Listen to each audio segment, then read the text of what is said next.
Кипријанос Кипрос Николаидес, најдобриот гинеколог и акушер во светот и пионер во феталната медицина, во делот на подобрување на грижата за бремените жени од денеска во Скопје, каде ја прими титулата почесен професор на медицинскиот факултет при УКИМ.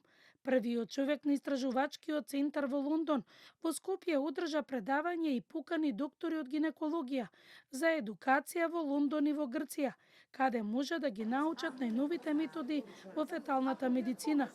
Посебен акцент светскиот професор стави на вештачката интелигенција и пренаталниот скрининг, каде објасни дека прегледите ќе бидат со апарат, што за неколку секунди ќе даде диагностика и потсетува на прегледите од серијата Звездени патеки. 6 ultrasound companies have incorporated artificial intelligence in their routine scans. And it is now possible to take a transducer and do 1, 2, 3, 4, 5, 6, and then leave it, and within a few seconds, the machine will tell you how many babies, 1 or 2 or more, how are they presenting, head down or head up. Клиниката за гинекологија и акушерство под покровителство на Кипријанос ја има отворено единицата за фетална медицина.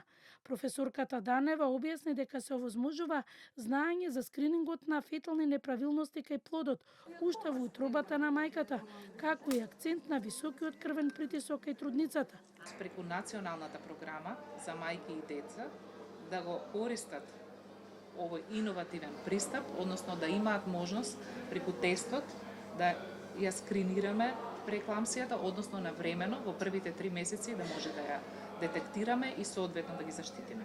Професорот Кипријанос вчера беше на клиниката, каде со директорката на клиниката Папестиев заедно со колегите разговараа за сите потребни едукации и опрема што ја има клиниката и можноста колегите да заменат на едукација. Многу пати некогаш е добро да се диагностицираат некои аномалии или хромозомопатии за кои што ние нема потреба да ја прекинеме бременоста, меѓутоа истите тие би се изменаџирале и би се третирале. Доколку има оперативен третман за тоа, ние би ги пратиле соодветно по породување да се направи кај детските хирурзи операција. Од друга страна, ако се откријат некои аномалии или некои хромозомопатии кои што се инкомпатибилни со живот, добро е навремено да се каже на пациентката и да се советува таа да ја прекине својата бременост. Кипријанос посебен акцент стави во делот на потребна едукација во целиот работен век, бидејќи тоа прави подобар доктор и грешките се помали. Супер.